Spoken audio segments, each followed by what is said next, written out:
What's up, everybody, and welcome back to another episode of the Team Never Quit podcast. As always, thank you guys for listening and watching, and please don't forget to hit that like and subscribe button wherever you get your show. So today we're going to start things off with a little intro video that our guest Dennis Price has given us. This is going to just outline everything that he's been up to, and then we're going to jump into it straight after that. So with that being said, let's get started.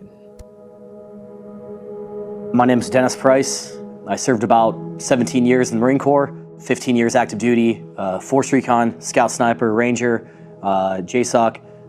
I say all this because at one point in my life, it meant so much to me, those titles. Probably the greatest title I ever had was being a father. I joined the Marine Corps about 17 years old. About 16 years ago in Iraq, I was a machine gunner. We were doing a convoy operation from Fallujah to Ramadi, just like we did hundreds of times before. We were coming up through the city of Ramadi, and we were coming up under an underpass through a bridge. Once you go under the bridge, you switch lanes. The first vehicle goes, they do exactly what they're supposed to do. The next vehicle goes, he ran over a IED, and it kicked off what changed my life for the worst. The vehicle in front of me gets decimated, a rocket flies in between me and the vehicle, and then it kicks off this IED initiated ambush. To my left, to the southeast of the city of Ramadi, we started getting shot at, and all we could see was muzzle blast through the city. After watching that moment of my buds just getting destroyed, I was so mad, I was so angry. I wanted to kill every single person there that day. We were trapped on the X for what seemed to be eternity. From there, I struggled through life and walked through life. I feel like I couldn't feel anything but bitter hate, rage. I had two modes. I was either pissed off or super pissed off. And I let that fire within me consume my life. I started trying to replace that hole inside me, in my spirit, with anything that I could fill it with. At the time, it was like since I pushed out God from my life, he was always there. I just thought he had no place in war. Whenever I came back, I would try to get back into religion, back in the church, and it worked for a little bit. I did 7 back-to-back deployments in the Marine Corps, and then I did 6 more in the private military contracting world. I was chasing the high, trying to fulfill what that void left in my soul. I slowly allowed God back into my life. And then I always went back each deployment to pushing him back out. My youngest daughter, she was born with 2 rare diseases, Beckwith-Wiedemann syndrome, BWS. I thought my life was over. I thought the world was crashing down on my shoulders. When I got handed that $1.2 million bill from Amelia's Medical, that was my solution. It was that my family will get $400,000 or $500,000. This was my answer. Like, this was my fault. My family would be better off without me. I eventually let the devil into my head so much that there was no other logical thought in my head. He convinced me, and there was not a solid reason past that to take my own life. At this point, I was in my basement working out and biking for like an hour. I eventually picked up the phone after a couple hours, and I called one of my close buds and friends. In my head, I was like, this is not a false promise. Like, I can't think of one solid reason not to blow my brains out right now. Maybe he can give me one reason. He didn't pick up. I called again. He was out traveling. All else was white noise. I couldn't think of a single reason not to do it. Hour 3 or 4 goes by, and I'm still staring at the gun. One last thought goes through my head, and it's a random statistic I read, and says, if a parent commits suicide, your children then are 10 times more likely to then commit suicide. And I'm sitting there like, wow, I can't believe that's what just randomly popped in my head. So as all these statistics are racing through my head and I have the gun in my hand, I'm like, man, I cannot fake it. I can't hack it one more day to give my kids a better life. I can't even do that one last time. I put the gun down and I go in and I put on Cornerstone TV, which is a church channel, and I'm like, man, I'm so messed up right now. I need help. I go seek help through counseling and everything, and go back to what I know. You know, just like everyone's baseline, just like zeroing a sniper rifle or anything like that. I needed zeroed in life. I had to go back to a baseline. And what is that baseline? It's Christianity. It's the church. I don't care if I have to work every hour of my life. I will pay off this $1.2 million debt. I will figure out a way to do it and give my family the father they deserve. I got out and joined, what used to be called Blackwater, and I started government contracting through different contracts, OGA ones to just various different ones.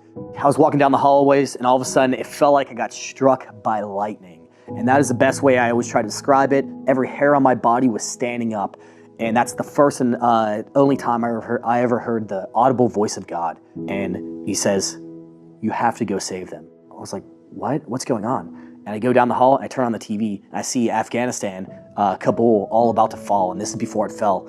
My rebuttal was, "What can I do?" And the next response was, "Anything." Within one day, I had a family who had 6 children. I got given a family, I got given a mission, I got given a timeline saying in 6 days, their oldest daughter, who's 14, and their youngest, and their second daughter, who's 11, are gonna be raped and sold off to the Taliban. And with God's power and everything like that, within 24 hours, I owned a 50-acre compound in Alaska. 24 hours after that, I had a 6-man joint special operations team. 24 hours after that, I had a plane, and I had access to go in Afghanistan. On the 5th day, we rescued his family out of Afghanistan. That changed my life. From that moment, immediately rescuing them, I got shifted all of these missions. In 2 weeks, I was able to save 55 Americans out of Afghanistan, what now is formed as Save Our Allies. I got invited for that, and then that's when I met Chad Robichaud, and he heard what I was doing and what I did, and he offered me to go on a 2-man unsupported operation to cross into Afghanistan and save remainder Americans and provide routes out of Afghanistan. I said, well, this is God's calling. 2 weeks later, we went to Afghanistan, we went to Tajikistan, and we eventually was able to save, about 82 American and vetted interpreters out of Afghanistan. I say that all because this is not my story to tell, this is God's story.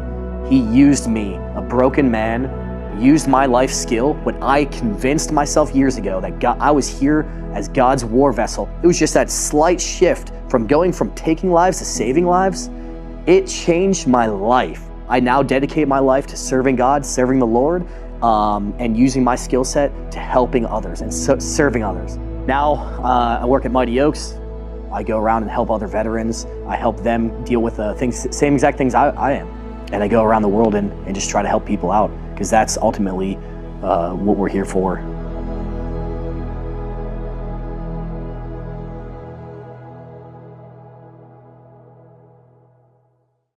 I'm all about that. Ours is Eagle Scout, and your black belt, we call them Black Eagles in the family. Okay. I think if you have those two skill sets, and even the Scouts, I know it's leaning another way and people aren't doing it anymore. Maybe it's time for something new to come online. All the SF guys that have come out, we got all these great schools. There's a model. I mean, I think the Boy Scouts, I don't think they should throw that away. Are you a Scout? Do you know any? But there are the Royal Rangers, which are church embedded mock of that. Okay. Is that what they're called?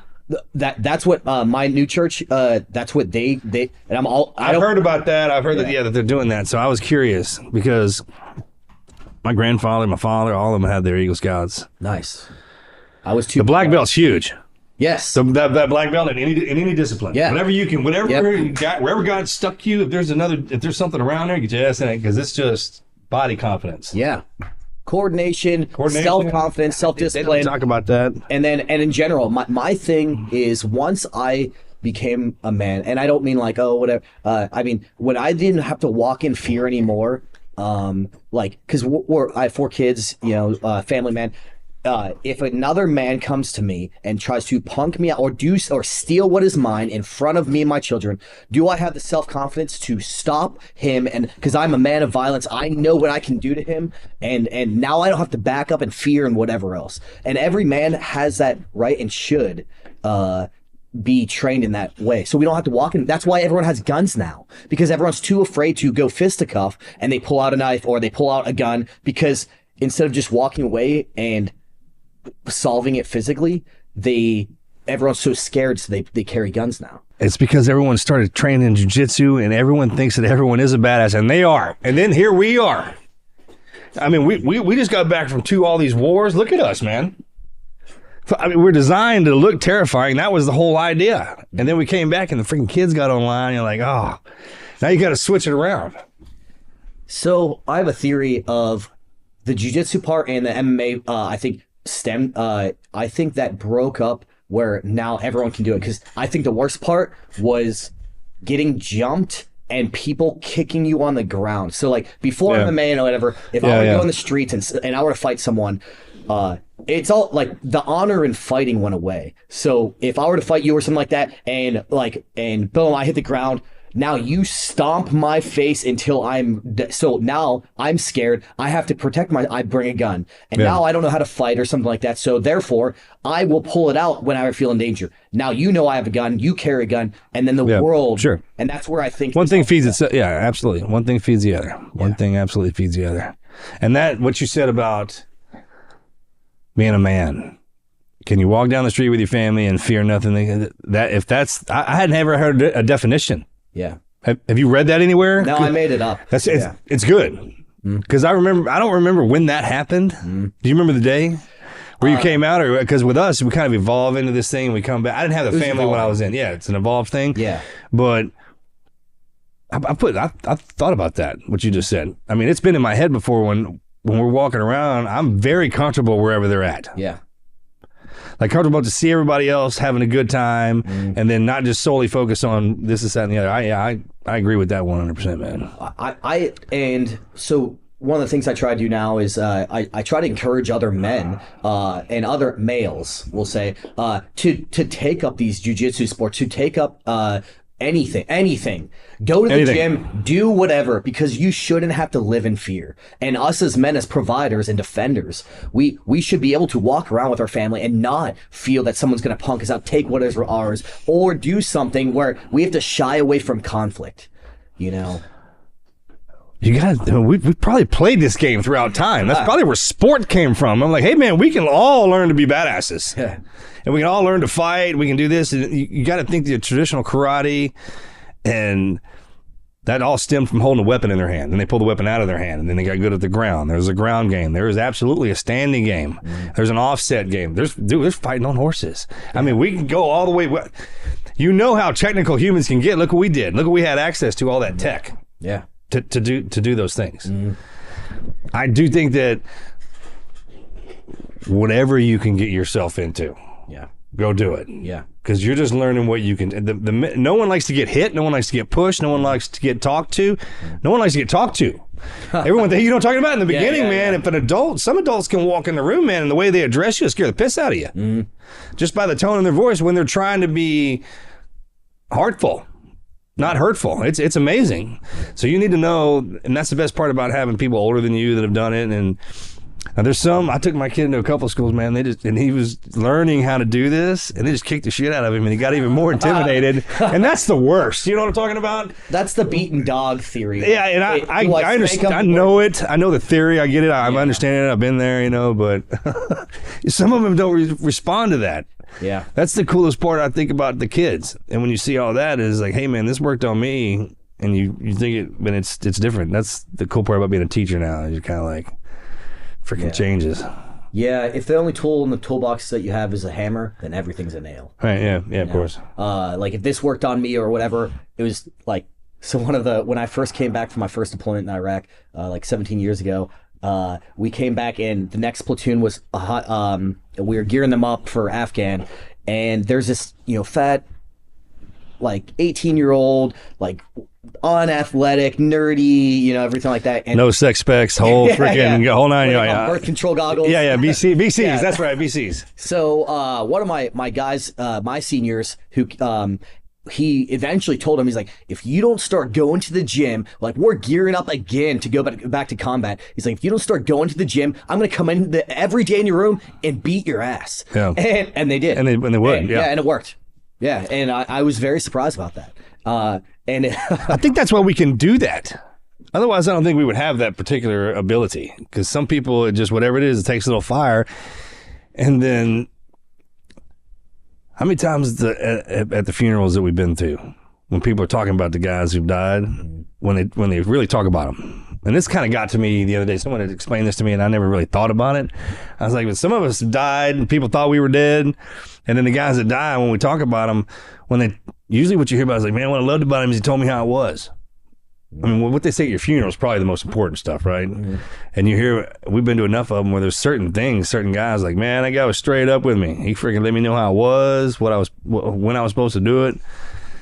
And those are the guys that it's those kind of traits that you admire about men, especially. Mm. I think it's dying trait. What is it? Well, I mean, what is it? How is that possible? After everything that our generation's been through, there's no freaking way we're getting weaker. I think we're, so you might know him, Luis Rivera, SEAL team guy, was in like Bud's class, like 2, 3, 4 documentary. Oh yeah. Okay. I'm sorry. Yeah. Check. Roger that. I know who you're talking about. Yeah. So, I called him before I came here. Everybody knows that Hollywood class, bro. Don't think they didn't get shit for that. Yeah. Yeah.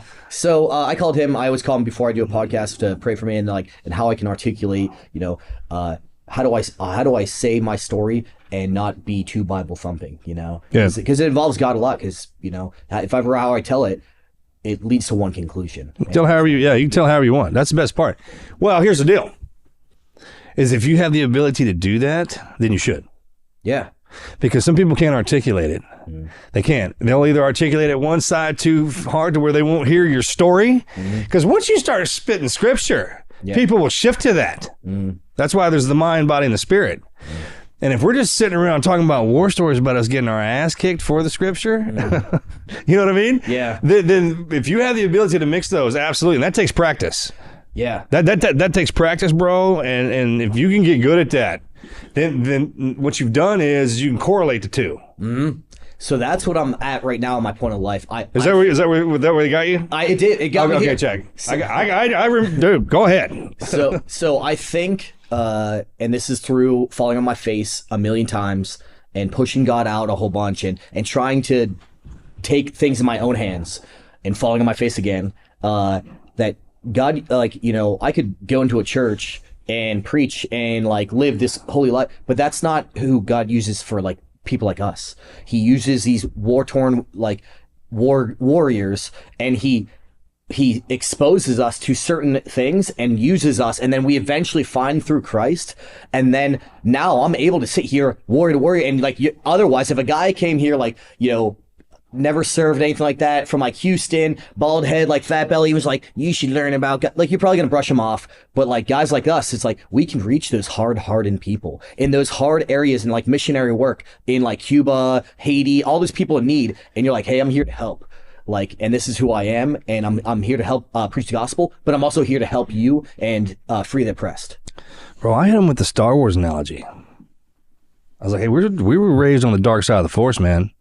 We're GWATs, God's warriors of terror. All right, so we had to go out there and go look at when we came of age, everything that happened to us. Imagine those of us in the family, right? We get kicked furthest away when we get in here, and then you got to go through all that academy, all through that war and everything like that, and then you come out on the other side, so you can go back in there and teach that because there's people that don't have any, they haven't seen anything. And that blew my mind. I was I can't imagine that people haven't seen what we've seen, but they don't travel like we've traveled. And then with the internet, and then they got stuck in certain places, and what that thing does, you can see. I can understand how it can perpetuate out of control. Maybe the best thing that did happen to us is they sent us away. Yeah, there's a thing when I was coming up in the military. It's extremely not politically correct or anything like that, but dude, that's my brother's side, man, not mine. Go ahead. Yeah, so they said 21 years of war, those meat eaters and all these alphas and everything like that, we were back to deployments and out there, and then all of a sudden, hell, training was harder. I didn't mean to interrupt you, but when we were back, there was no interim. Go ahead. Yeah, and then back it here in college and everyone else, all these so-called leaf eaters and everything, they were taking an office, they were outbreeding, they were pushing their politics, their sphere of influence were growing while we were out there for 20 years. Yeah. And we came back here, and we come back to what is a female? What is a woman? Why can? All right, can you believe that? Yeah. I mean, what the hell were y'all doing while we were away? We weren't gone that long, I didn't think. I don't know. Time machine. What the hell happened? I mean, I completely, when we came together, our generation, and then right when those wars kicked off, man, I remember everything being great. In the late 90s, 2000s, that was a great time. And then when that happened and we started growing apart, I guess we grew apart, right? And they went in the direction that they went, and then we went in ours, and I wonder it's kind of chaotic now they're all back together. Yeah. I mean, that's pretty much what it is. It's there's nothing for us to go, and we're coming back here. We're trying to fit in, and we came back to what we thought we left at. Yep. And we're trying to fit in. They took something where in their head they were going, and we both like ran opposite ways. Like you can't believe. Yeah. I completely see that, man. That absolutely did happen. Every guy that we roll around with, we definitely talk about that all the time, man. And there's a whole bunch of I always like to see the theories of it, and like a lot of people say it's the removal of the man in the house. Yeah. So a nucleus of the family that was broken up and it's been targeted. So a stay-at-home mom who has to raise kids, she now has to work. So now who's raising your kids? It's the culture, it's public schooling, and now they're raising your kids. And instead of having morals, ethics, watching a strong father, a strong mother together, and having Christ in the household, your left and right lateral limits are what will get me put in jail, or what will get me outcasted in society. And that is your left and right lateral limits, instead of like what is the morality and ethics and principles of like the Bible or Christianity or religion. And I think taking Christ out of the household and taking the man out of the household, that's why we're suing chaos. Well, yeah, as soon as you put man in charge, he's fallible. Anybody can find anything wrong with what you're doing and what you say. You're seeing that right now. Yeah. That's the craziest part about it. Most of the time, you just have to be there. You just have to sit your ass there.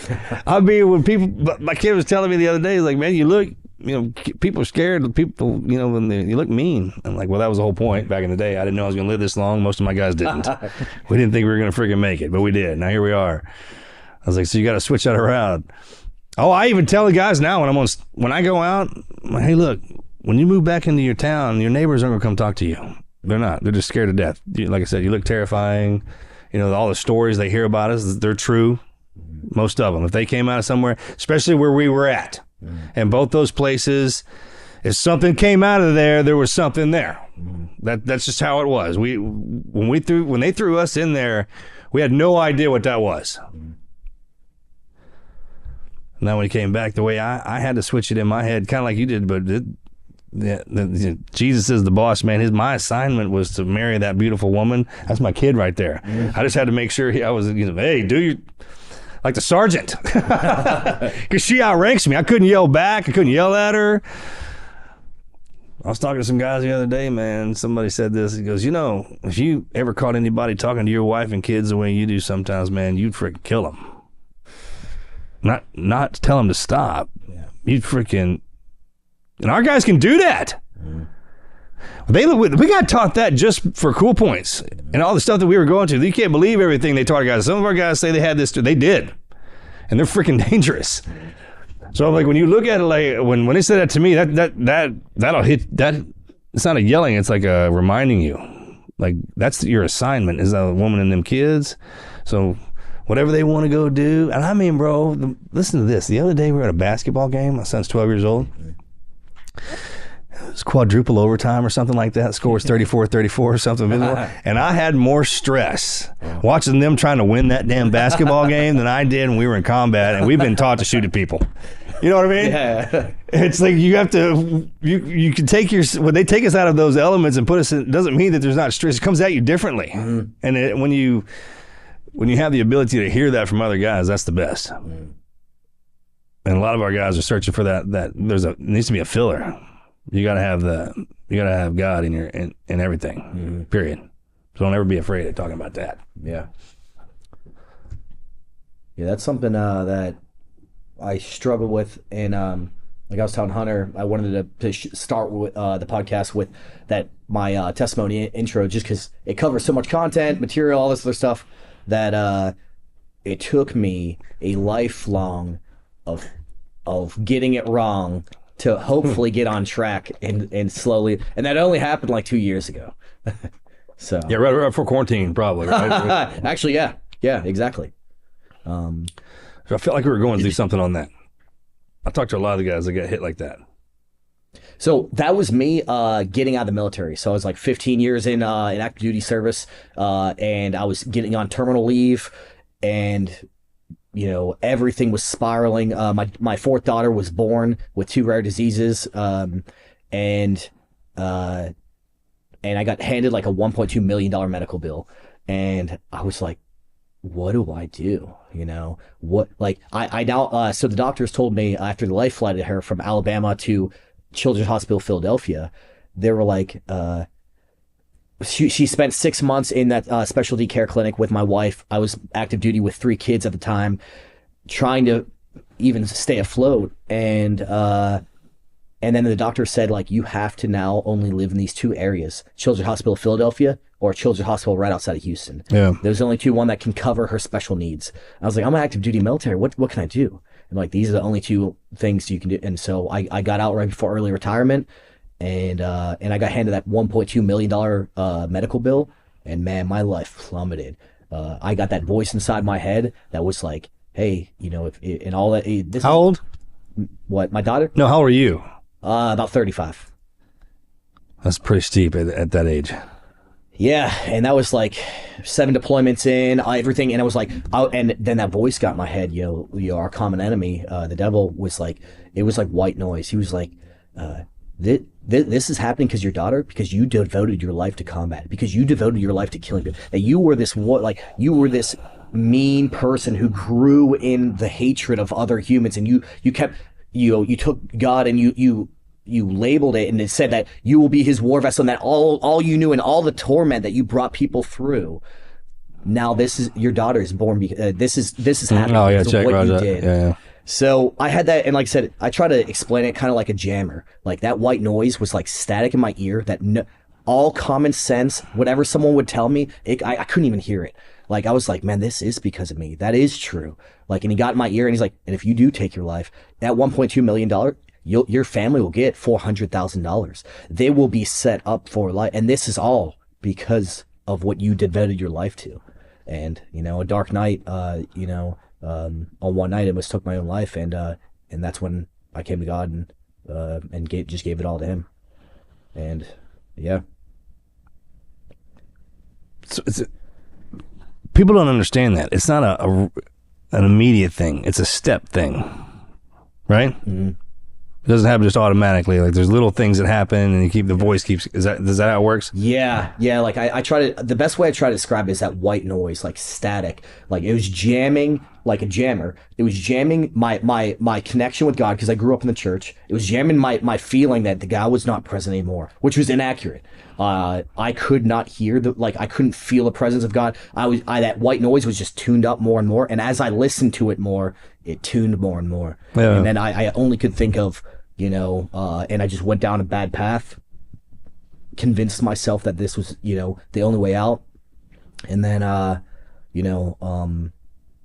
eventually found a statistic right when I was about to blow, had a gun in my hand, that something I read like 5+ years ago. It said that a parent who commits suicide, your children are 5 times more likely to grow up and commit suicide. That showed up right when you were fixing to do it?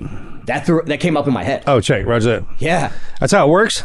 That's how it worked. Yeah, that's how it worked, yeah. And I was like, wow, it took me back. And I was like, and then then another stat immediately followed up, and it was like a male raised without a father is, again, 5 times more likely to be incarcerated.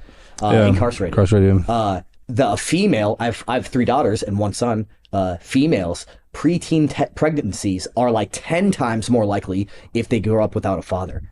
Now all these stats, suicide to preteen pregnancies to incarceration rates, I'm like, man, I have a daughter who's a newborn in the hospital fighting for her life every day, and her dad can't even fight to fake it one more day. I can't even hack it one more day to fight for my kids, Yeah. And that changed my life. I went in, I put it down. I went into my house. My kids were asleep a few rooms over. and I turned on the TV, which is Cornerstone. It's a Christian channel, and I was like, I'm so messed up, I need help. And that's when I found God. I got back to the church, you know, and dedicated my life to Christ as I was slowly rehabbing of my relationship, like just the sniper rifle. My zero was off. I needed to re-zero my life back, just like my sniper rifle was off. And that's where I went. I went to the church, helped me out a great, tremendous amount. And then a few months later, boom, Afghan evacuations happened. And then that's what we were on your show last time with me and Chad, Robichaud, where I had to call the voice to God to go do something. And, you know. It's different when you show up over there with him. Yeah. I didn't have that either when I was in. When you know that you're supposed to be where you're supposed to be because God wants you there, you know what a confidence that is? Yeah. And I was talking to somebody this the other day. So you hear mind, body, and spirit all the time. Mind, body, and spirit, mind, body, and spirit. You have to train each one of those.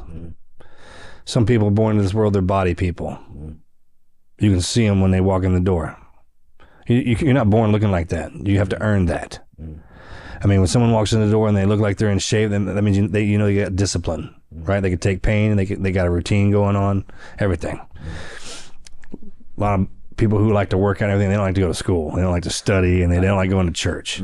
Make sense? Is that logical? And then the people who are real smart, you don't really recognize them until they open their mouth or until they do something for you. Then they're like, oh, this guy's got some skills. They don't ever go to the gym. The nerds hate working out. They hate the athletes. Them two usually do not get along. Yeah. And then the spirits. You can see them when they walk in. You can smell them sometimes. You know, they got beads hanging everywhere. They talk to you. They're pacifists. They cry when they talk. And training each one of those does something. Like when you go into the gym and you train that body, look what it does. Look at Arnold Schwarzenegger. I mean, perfect example of what you can turn that thing into. And how much time people spend studying what that does for them. Like, these guys are freaking just going with it, man. He could just... And then those people who go and they can talk scripture to you, or they're fundamental, they're sharp with their tongue. That's the freaking most violent sword you can have. Yeah. When I kind of look at people now and I get to know them, I'm like, hey, what's your defense, man? I mean, obviously you can physically take care of yourself. I get that. But when you get to a certain age, you don't really have to engage like that's a chess game. So then we start talking. Well, that's a weapon too, and a defense. And then those people who hate violence, you know, they don't like to talk about, you know, but they can hit you spiritually. I mean, some people, if you break their spirit, we got giants in the community, the toughest, biggest, baddest suckers ever, man. But they got glass hearts. You can just freaking break them. It's amazing. Look at Selection. That's what I'm talking about. Yeah, perfect example. Some of those guys, like, everyone always asked me, like, when I was going through Selection, they were like, I don't understand. Like, I'm bigger or stronger and faster than you. I'm like, that's what they don't get. Yeah, and like, I'm like, guys, some of those guys are bigger, stronger, faster than all of us. But why were they quitting? Why did they? Because something happened. And there's something that spiritual or like that mental fortitude. Whatever it is. Bro, when I went through phase, when I showed up there was a guy there and he looked, you know what I'm talking about, them guys? Yeah. Traps came out of their shirt, you know, and all just that freaking guy, muscles everywhere. All of our guys got muscles, but I'm talking about them some bitches. And he didn't make it 30 minutes, I don't think. Yeah. They just wore his ass out. And then when that happens, then you start hitting them with the verbiage. I mean, and our guys are great at talking shit. No one does it better. And then when you see guys, when they get into their head like that, you can immediately see them. And that's, it's an amazing thing to watch. Because I remember growing up, I was intimidated by men. You know what I'm talking about? When you see them walk in, they didn't even open their mouth. But then you see the way they act or something, the way they carry themselves, and that changes the way you look at people. It's like, there's 3 characteristics openly that people see immediately. That's why the eyes eat first. Like the way you present yourself, people will automatically approach you a certain way. It's like a freaking wild ass animal. When you got your paint hanging out, people, that changes everything. Do you remember when you got it, when you went below the sleeves, what that did? So I was asking people this the other day, man. I was like, so you remember the first time you ever put a pistol on your hip, what that felt like? I like to think the first time I went behind the machine gun. That's what I'm talking about. Yeah, that. When we had that gun the first time and we could go with it. Yeah. Remember that feeling? Yeah. The reason I bring that up is I heard someone say one time, hey, put $10,000 or 50 grand in your pocket and walk down the road. See how that makes you feel. And I was like, it'd probably change you. And I was kind of trying to figure, I was like, well, do that with a gun too. It does that. Yeah. Especially when we were young. and we had all kinds of guns walking down the damn road. So there's certain things down here that can empower you in certain positions. So actually my sleeve that I drew up, that actually explains it. I say it's a razor's edge. You know, you walk that line with that power behind a machine gun, behind 50 grand in your pocket, behind carrying every day you're eating, your everyday. Yeah, why are you carrying it? Yeah. That kind of thing. Yeah. And like, especially in combat, it's a razor's edge of you are judge, jury, and execution. Like you can go off the hinges. You can do the right thing. Sure, do whatever you want. And everyone would they said chalk that. It up to, I mean, that happened. Yeah. So it's scary, and you would see guys go off the hinges and start going off. Oh, it's a progression. Just like we talked about, man, and that goes that way with us too. Because I was trying to explain this to somebody the other day. You know all the movies they make about us and all the documentaries and the stuff you see on TV. It's great. I'm not trying to do because we watch. That's what kind of got us in, right? Like, but there's one thing they'll never be able to caption, and that's the mood we're in. Because the only way you can get in that mood is if the combat's on, and we're killing. There's a completely different animal shows up that jumps inside of us, or whatever that is that turns us into that. And you know what I'm talking about. And I tried to describe this. I was like, man, he didn't look like that when we were over there. Yeah. You look different. Your face didn't look like that, man. Your body was different freaking looking. Doesn't hit as hard when I don't cuss, but you know what I'm trying to get across, man. Yeah. I think about that a lot now because I see some of my buddies that I know are just straight up warfighters. And they're like, man, he doesn't look. I was like, shit, man. You should have seen that son of a bitch when we were in, dude. Yeah. And there's something that happens to a man when you drive that enough.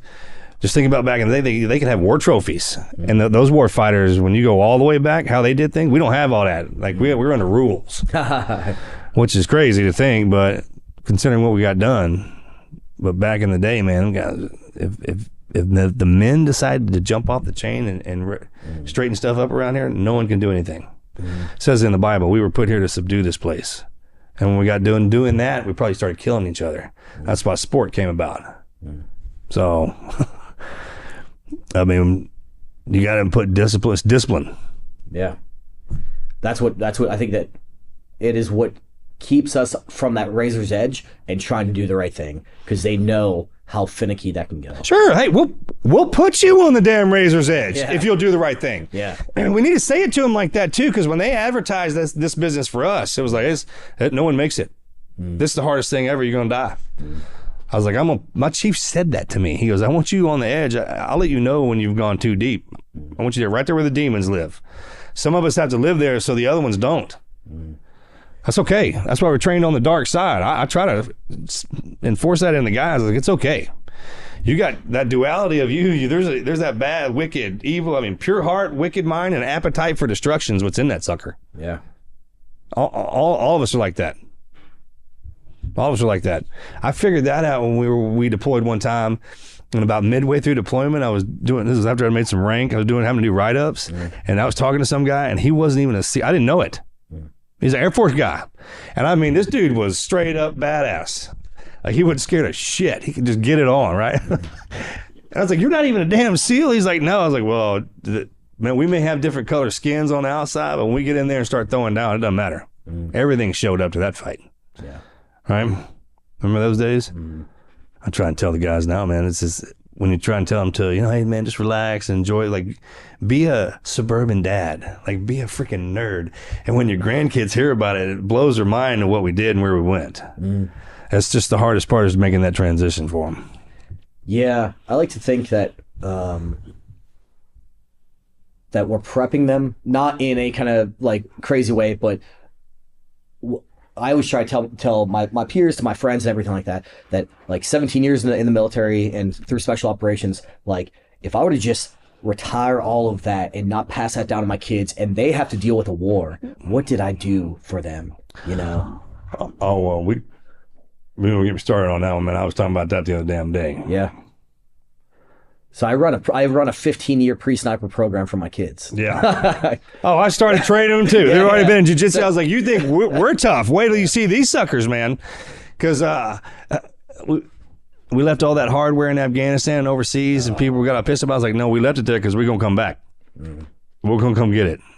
Or my kid's going to have to. This is what it's looking like. Because it doesn't look like things are calming down. we're kind of rotating towards some end game stuff over there. You can see that. That is just absolutely obvious. When Israel jumped off, that's when things changed. Oh man, that's when everyone started paying attention. When they got into it, I mean, so my whole philosophy changed on the way I look at my kids and everything, because everyone's getting worked up and kind of deal. So I'd hate to think that we were trained in our 2 years or 2 wars for a follow-on. I don't know. I would think it would be foolish if during our children's lifetime, not necessarily in their fighting lifetime, but in their lifetime, they wouldn't see the big one. Oh yeah. Yeah. So I look like, that's why I said the 15-year proof. If you were to go down to my 9-year-old, 6-year-old, 4-year-old, or 3-year-old, they're like most, at least my 9-year-old. If you were to ask her what concealment is, she'll tell you. Oh sure, and the difference, the difference between covering and concealment, sure. They'll tell you what a target indicator is. They'll be able to put all that stuff. Okay, so I do that too, man. I don't tell anybody about it. I teach them. Okay, how many bones you got? Where's this vessel at? The medic thing pours out of me, and then also with what's this distance? How do you measure it? Yeah. I broke it down like they did for football fields. That's 100 yards. And they get that kind of talk, right? Range estimation. I started that last year, man. Axe got his first deer down, so. Nice. I think we can't help that. So I want to move into some of getting into the EMT and medic phase. So I'm trying to slowly incorporate in the next year that medic portion to my kids for I want them to start doing IVs on me, or at least watching me do a self IV, because it's very important. Like an individual operator, they should be able to treat and assess other people, but keep themselves alive. I think that's the reason there's only a handful of us that can do that. You know what I mean? Like, remember even the guys who tried to do that when we were in there, learned how to do that? I get it. I agree with you. It'll look like a bloodletting, man, but yeah, get it freaking done kind of deal. I go over medical procedures with them all the time too. It's that's important to know. It's also a confidence thing. Yeah. It's a confidence thing, because most of the time fear comes in because you don't know what's going on. Once you find out what's going on, it automatically goes away. I mean, people can say something, for God's sakes, and it'll completely make your fear go away. Anytime they get into something for the first couple of times, I think that's when you think about it from the father perspective, it's like, why don't you always repeat yourself, Dad? And I'm like, so you remember this. You can't appreciate that till you have to damn do it. Yeah. I think I know why my dad drank now, because he was always pissed off at himself for having to be mean and do all and make sure I learned all this. But that's what we get for stepping into this platform, right? And being a father. Yeah. That's all right, though. Best title ever. Did it work on you? Oh yeah, it worked. See, there you go, right there. They're the proof, right? Yeah. What do you think about this? I mean, you can say anything you want about a man. If his kids are squared away, I feel like that says a lot. Yeah. I mean, because men are going to be men. They talk shit. We do that.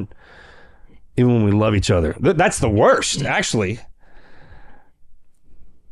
And guys will get into anything. Freaking idle hands, especially military guys. Oh my God, dude. Have you ever seen Vet TV? You ever watch Only Vet a few TV? episodes, yeah. I mean, from that all the way around, man, we're great. But man, you got to give them something to do, for sure. Yeah. It's Christmas time, man. What do you got coming up? What do we need to talk about? Christmas. So we're staying local. I have my dad coming in. I think this Friday. He's from Pennsylvania. He'll be taking he's taking a train. It's a 2-day trek. Hey, don't laugh, because we've been talking about doing that just to get that qual. I think you should have that qual. Yeah. This nostalgia thing started sitting in me when we got back, and I had time to reflect on what we missed while we were away. I know things are nuts, but I mean, this place was great. It is great. I mean, we're here. This place may go down long, but eventually they're going to have to get to us.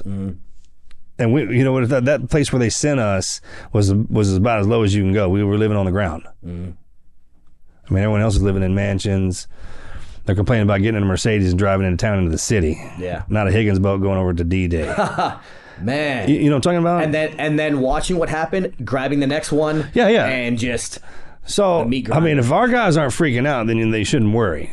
I get the stuff's crazy out there, and that's part of it, but still, man. What you were talking about, Mighty Oaks? Hey, I'm the international programs manager for Mighty Oaks. I go around different, do missionary work / what we do for spiritual resiliency events here, but we go and do it in Ukraine to the various different countries.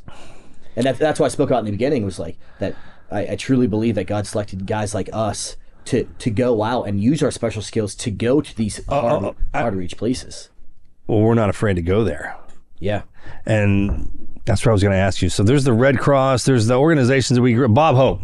You had guys like that. Well, it's almost as time has progressed and the war's progressed, there's little splinter groups. Now you got SF guys out with their own programs in doing this, like the underground. Like they're the ones going in there and doing that. Our guys need something to do. Yeah, the idle hands. They just freaking do. Yeah. I keep going back to that, but when they get out a lot of times, and I hear this from the guys going in and making all the money. $1 million a year, $2 million a year, $500,000 a year. They're bored. Oh. I mean, they freaking bored. They're sitting in there doing something that they didn't grow up doing. So there is something to this lifestyle. So in one of my, not to be too pounding on the Bible, through falling on my face, I realize what guys like exactly what you're saying. If you recall the Samaritan woman that Jesus goes to, that giving the eternal water, that it'll quench a thirst. That guys like us, we come back from this and we're looking for something to fill this void. And it says it straight in the Bible. It says like that only through a relationship with Jesus Christ and God will quench that thirst that we keep yawning for. Yep. And that itch that we're trying to scratch, it's you talked about it. A hunger, an itch to scratch, mind, something to drink, a thirst. Is looking for something to do. Yeah. What you're supposed to be doing. Yeah. Your purpose. The two greatest days of your life are the day you're born and the day you find out why you're born. Yeah. Man, Governor Perry dropped that on us the other day, and that was a good one. And that's what that is. And you'll know it's a knowing, an understanding, and then there's a commitment that goes along with it. Before you went into the military, when you started training for this, that's all you did, right? Did you have an appetite for it when you started training for it? Only at the age of 17. That's what I'm talking about. When we were kids, before you went in. I was just, I should have been to jail. Yeah, well, same thing. Yeah. We're all like that. But then when you get to that age, you start, it's like a hunger. Like I had in the training, I would watch the movies that had to do with that. You knew that I knew I was supposed to be doing that. Yes. You had that? Okay. That's what I'm talking about. That comes in again. Yeah. Because when we got out, I lost that. I was like, well, what am I supposed to do now? I didn't know what to do. Looking around, all the guys are still in. This is back in the day when everyone was still going. I mean, it was 2010. So you're looking for it, and I luckily, man, I got watched out for on high ground. I mean, they put me where I was supposed to be, and I just relied completely on it. And I never looked away from it. But like a lot of guys don't have that. They're looking for something to do. Yeah. And I like these organizations that help vets for that, finding their purpose, like exactly what you said, from the moment you're born and you find out why. I think rehabbing that into a purpose of good, because otherwise that idle hands thing, you could do a lot of destruction with the tools that you have in your toolbox. Man, but our best guys can fall into that trap. Yeah. So that's why I love trying to hone it back in, because like that razor's edge, man, when you get back and now you have all the stuff and now you have a wandering mind and all the time in the world, and that's a dangerous wandering. A lot of our guys got a wicked mind. Yeah. They could be wicked good or wicked bad. Yeah. Or somebody said the other day, he's like, hey man, there's no good or bad with us. There's just a hell of a time. It's just a hell of a time. Hell of a good, hell of a bad. There's a hell of a time. And those guys will go at it like that. So there's nothing wrong with that. I mean, when we were out there doing our thing, you had to have them. So we definitely have a place for them, man. They just got to find something else for them to freaking point their spirit at. And I mean, I hear now recruitment's down in the military. Yeah. Do you know they changed the names of a couple of the bases? Have you heard this? Yes. Fort Liberty now instead. Is that Hood? I can't believe they changed the Hood. I can't believe they changed the Hood. That was notorious. I mean, Texas, the Hood, that was a big deal. Benning changed and I think that's, I'm not sure if that's liberty, and then there is some other ones. I don't know. But Never mind. I like to think it's just phases. Yeah, I'm gonna go on that now that we're older and wiser and we're not supposed to be talking shit, because back in the day I'm like, who comes up with that stuff? Bored people. Yeah, no, I get it, man. You got to do something. I was just laughing. I was like, how are the Army guys going to find out where to go during their unions? They're not going to, because of the name. They're not going to get that. I couldn't even find my way out there. Now you say these freaking names are ingrained in our freaking head. Mm-hmm.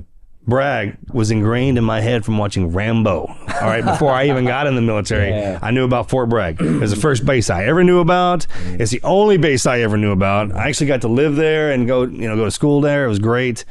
But now they changed the damn name. For Sockham? Yeah, for Sockham. Nice. Which was the hardest freaking school I'd ever been to. Yeah. But damn, I got a lot of good Army buddies out of it. I talked to one of them today. He lives out here too. John Loesch was his name. I recruit everybody to get to Texas that we grew up with. Yeah. Yeah, even our crazy son of bitches. I'm like, just calm down. Yeah. I need to calm down.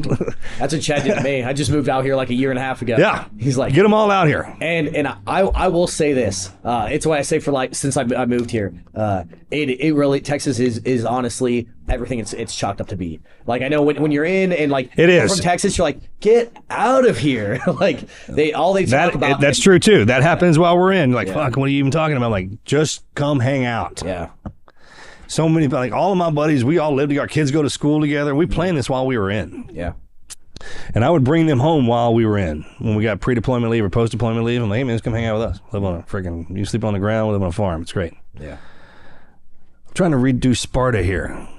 We got Joe Rogan here now. We got Elon, so we got Space City down there. Oh yeah, we got the Podfather. He lives in Austin, and then we got Elon down there in South Texas. So now I just need all the veterans and uniform services to get your ass to Texas. This is the last front. This is it right here. We're right in the middle. We have the greatest flight times. It's 3 hours to everywhere. Yeah. Now, I would say more veterans and more guys like us need to go to Austin to take that back. Take that back. It's beautiful, right? Yeah. We were laughing about that too. If those places are falling apart, I was like, put the veterans in there. Yeah. Send them, the veterans to San Francisco. Tell them to take it back over. Let them move in on the streets. Just for fun. Yeah. I mean, they'll do it for fun. Some of our guys live on the streets. Is like, hey, I'm a homeless vet. That's because he wants to be. I was like, you actually should utilize him as an asset. We do. If you want to know what's going on the streets, go grab a veteran. Yeah. Because a lot of them, they're on watch. They freaking love it. They loved sleeping outside on the ground. We were in Iraq. They wouldn't bathe. I mean, some of our guys ate that up. They didn't want to come back. They didn't talk to anybody. I get that. So when we got back, they went and found that same spot. And they're just laying around. So, but I mean, some of them are down there because they got in a bad spot. That's different. And there needs to be there needs to be a place where, hey man, no matter what, if you find out, we got a place, we sending your ass back through boot camp, recycle you, get you back in shape, like that kind of boot camp for them. I wonder if that's a pretty smart idea. It was like, you know what I mean? I always like one of those old bases. Just do it for that. Open up an old base, like an underground. Like we just take over an old base. Well, imagine like what you were saying about if putting someone through boot camp again, like.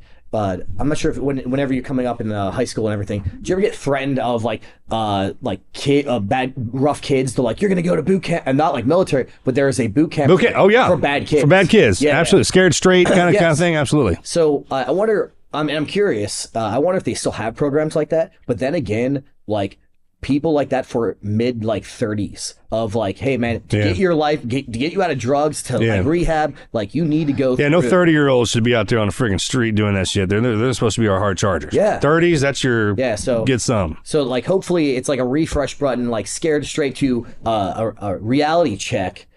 To like, hey man, you need to straighten your life out, and just like that's what we need to do. Okay, so we need to find an old military base, preferably one's got some underground shit. It's really cool. Sneak in there, reopen that thing up, and then we'll go out and start kidnapping the homeless vets, pulling them back through them, cleaning them up, shower, shave, get them a new set of clothes, repurpose them. Tell me they wouldn't love that. You know how veterans are, man. Military people, we love to bitch about something, but then again, if we're bitching about it, it's probably for a reason.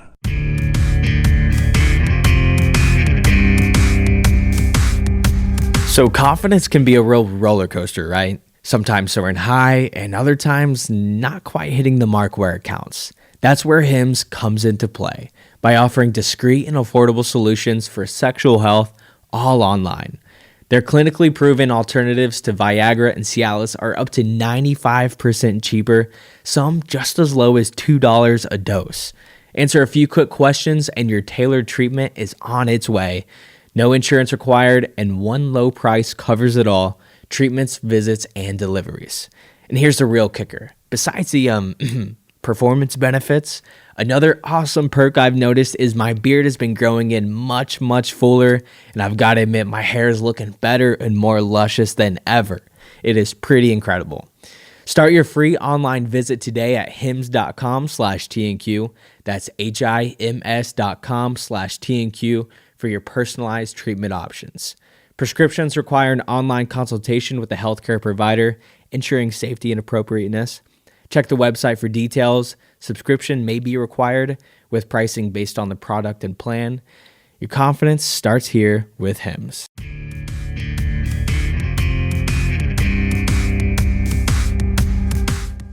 Let's just say we took that 27 billion Ukraine fund and we just trimmed off 1 mil and we did that. Well, man, I just found out recently that the VA budget's the biggest one. So there's no reason why we shouldn't have the best of medical care. Like why we wouldn't recruit the doctors midway in their careers, the best ones. They rate themselves, so we would know who they are. And if we have that much money, we should pay them what they want. Like, hey, if you're the best, you're the ones that should be working on our boys. Do you ever hear the joke or the saying? Like they usually say, like, let's say the crappiest guy in your bud's class and he graduates. Like, what do we call him? A Navy SEAL. You know? Navy SEAL, yeah. So it's like, what do they call about a doctor? Hey, what is the guy the lowest of his class? What do they call him when he graduates his doctorate? And everyone's like, doctor. It's like VA doctor. Oh man, dude, I hadn't heard that. Yeah, but there shouldn't be a way to switch that. Because when I went through the program, man, I got through there fast. The VA? VA, they gave me Social Security in 3 days. Like I checked in one day, went home, and got it the next day. Nice.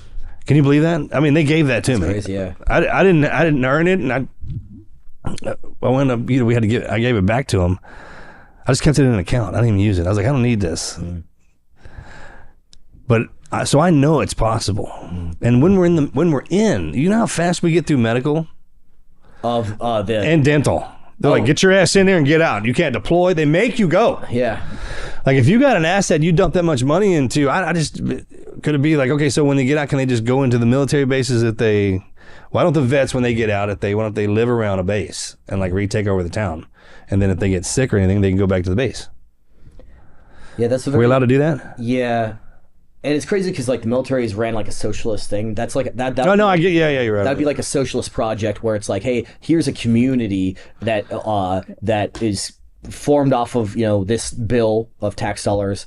That if you need help, you go back to it. Oh, if you're a veteran or however that in your theory that would go back to where you need help, come back, and then we'll repurpose you to whatever. Yeah. I think I'm curious on how that would be like a socialist project, but so is the Social Security. It's just I never thought about it this much till we got out and you have time to reflect. I got the kids on the ground and then our buddy's dying in combat's one thing. When they come back here and start dying of dumb stuff, especially when the medical care is out there and there's a bunch of it, and I know there's a bunch of people that want to help, and then we have the money for it. We seem to have all of that. We have all the pieces that we need. We just need to put them in the right spot. That's what we're contending with now. Yeah. So like when you say dumb stuff, like what are people dying of? I remember when we first got back during the wars, the number one thing outside of combat veterans were dying from was motorcycle accidents. Yeah, drinking, riding motorcycles, seeking the thrill. Yeah. I mean, when we were in combat, it was like being in an extreme sport. Then they come back, and I'm not saying that the other half of our generation that stayed back and turned this place into the place we came back to, I don't think when we first got back, we had a problem with it. And we started really getting integrating with them like we did before we left, and it just shifted gears. And that's how our guys just kind of flew off there's nobody pulling back on them. Once you get out, we didn't have those sergeants anymore or anybody. Like, hey man, you're good to go. Yeah. Well, I think our guys and girls might have been trained a little differently. They might, they need some like, hey, it's okay to slow down, because you can't tell them what to do anymore. I think you got to ask them, hey, we probably need to slow down. Yeah. Because if they just got, the older they got, the more extreme they got. They didn't slow down. And when the dumb stuff like coming back, and our guys don't just drink anymore. There's all kinds of crazy stuff out there. And they just don't drive anymore. They fly upside down in planes and jets and backpacks with jets and everything in between. Surfboards with wings. We got everything. We got scuba fins with jets on them. Oh, I love those. So the what's it called? I was still in while we got them. Did y'all get to test those? Not jet fins. Jet fins. Yeah, I got to test them. I was in Aruba doing second force recon. We went down there and we did a Dutch special forces exchange, where Aruba is known by the Dutch, and it's like their Hawaii. So they have a dive unit there, and we tested them. And man, you're zipping through like Aquaman. You're like 20 miles an hour with no kicking, no nothing. You're just that's ridiculous, man. That's some Gucci ass shit. And you skipped over a part that I think everybody should focus on. Like, if you join the military, they'll send you to Aruba to go scuba diving for 3 weeks. For 3 weeks, yeah. Take military out of it. Because we don't wear that stuff when we're out there. Yeah. It's shorts and flip flops. God, I love being in the military, man. I freaking love being in the teams and doing that every day. Yeah, that wasn't an occasional thing. That's an everyday thing, and then moving back and forth like that. Or skydive. Man, that's what I'm talking. From the sea to the air to the land. Yeah. If we could play in it, train in it, and we got to do it. I mean, it may have sucked with the wars and everything that was part of it, but if it was worth it because of what we got to do, the training and how much fun. It was like a big university. And then all of us, Rangers, Green Berets, SEALs, Marines, just fraternities inside of that whole university. That's the best way when I try to explain it to people. Yeah. The same thing with like the fraternity thing, where like people are like, oh, why do this branch hate on this one? I like, it's the same thing with like LSU to hating on this. It's it's still that brotherly love. Great way to explain it. Yeah, but like that there's still that competition, but like we still love each other, for brothers in arms. But we'll always have that. Sure. That. It's like everyone goes to the same university, but there's those little cliques and clubs and fraternities inside there, and they go, that's... Overall, you're one big thing. Yeah. But we can focus on some dumb shit. Like some of us, our fraternities inside there, like with the Marines and the Navy and then the SEALs and the Recons and the Green Berets. Man, that's years and years in the making. Mainly because we fight together. I mean, we're over there together, and the only thing we have to go back and forth on is who got their ass kicked the worst. That's our bragging rights. Yeah. It is. Truly is. Like, who gave it the most? When I talk to the athletes these days, I'm like, hey man, when you want to know when a man is truly putting out, like when he's working his ass off, he'll be bleeding. He'll be bleeding. And I remember when we were over there, and if we didn't get, it's funny when he thought it's like it wasn't a big deal because no one came back dead, but guys always came back beat to shit, bleeding every time. I was like, it was hard over there, but it was worth it for sure. What now? What you up to now?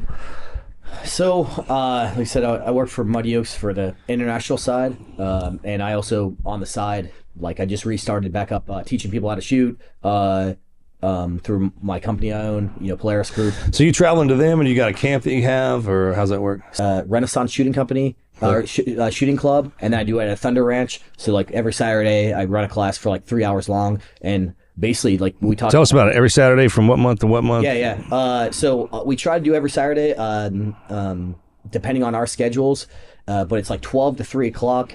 And it's anyone from like, hey, I just got a gun, or like I don't even know what to do with this thing, to like, what is this? Yeah, what is this thing? Or I bought one. I want to know how to be safe and more comfortable around it. To guys who, hey, I grew up shooting.